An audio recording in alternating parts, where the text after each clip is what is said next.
गंवार सास। ममता ने अपने बेटे को पढ़ा लिखाकर बड़ा आदमी बनाया। अब वो शहर में अपने परिवार के साथ रहता है।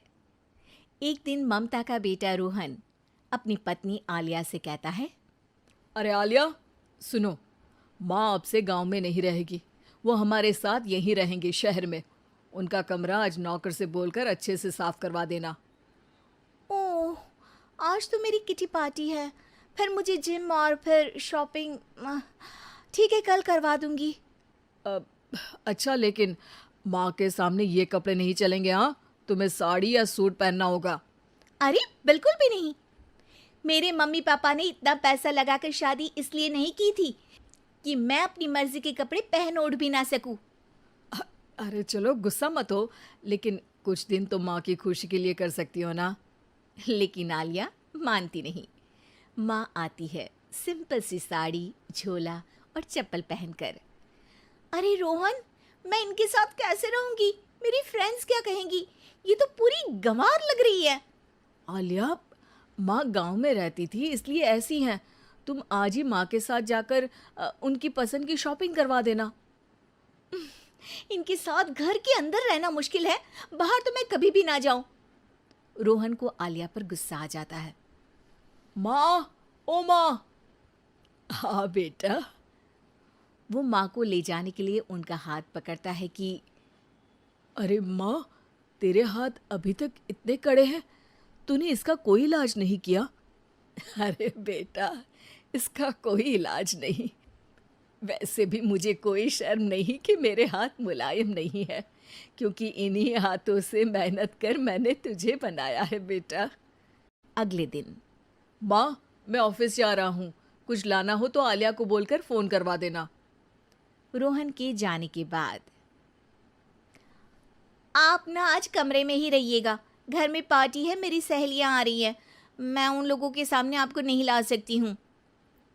ठीक है बहू, लेकिन तुम कहो तो मैं कुछ खाने को बना दूँ तुम लोगों की पार्टी के लिए। वो लोग सिर्फ कॉन्टिनेंटल या थाई फूड ही खाते हैं। कोई बात नहीं, कभी इंडियन खिलाने वाला कोई मिला नहीं होगा ना। मैं बनाकर कमरे में चली जाऊंगी। जैसे आपकी मर्जी। आलिया के घर उसकी दोस्त आती हैं, पार्टी होती है। अरे वाह आलिया, ये क्या है खाने में? बड़ा ही स्वादिष्ट है यार, इसकी रेसिपी मुझे चाहिए। हाँ, और ये दाल, ओ माय गॉड, मैंने तो किसी 5 स्टार में भी ऐसी दाल नहीं खाई है। यार तू कुक को यहाँ बुलाना। अब आलिया घबरा जाती है। हाँ हाँ हाँ हाँ, क्यों नहीं। माँ जी ज़रा बाहर आइए। आलिया की सास सिंपल सी साड़ी और गांव के अंदाज में आती है। अरे बहू, क्या हुआ? खाना पसंद नहीं आया क्या? बहू? अरे ये गांव से दिखने वाली औरत तुम्हें बहू क्यों बोल रही है? कौन है ये? वो हमारी नई नौकरानी है। सास बहू की बात सुनकर बहुत दुखी हो जाती है। वो सर झुकाकर जा ही रही होती है कि एक सहेली बोल पड़ती है। अरे कहाँ जा रही हैं माँ जी? वो उठकर उनके पैर छूती है। जीती रहो बेटा। क्या है ना, आपकी शक्ल बिल्कुल मेरी माँ जैसी है। पता है आलिया, मैं शहर पढ़ने आई और फिर शहरी हो गई, लेकिन मेरे माँ पापा तो आज भी गांव में रहते हैं, बिल्कुल इनके जैसे ही हैं। आप यहाँ बैठिए ना आंटी, आप सच में बड़ी खूबसूरत है और आपके हाथ का खाना तो लाजवाब है। काश ये मेरी सास होती। सभी सहेलियां सास को घेर कर बैठ जाती हैं और उनसे खाने की रेसिपी पूछ रही होती है कि तभी घर की बेल बजती है और रोहन आता है। अरे क्या बात है, आज आप लोग हमारे घर में? और ये लोग तो मुझे आलिया से ज़्यादा माँ की सहेलियाँ लग रही हैं। क्या ये आपकी माँ है? लेकिन आलिया ने तो कहा कि ये उनकी नौकरानी है और इन्होंने भी नहीं बताया।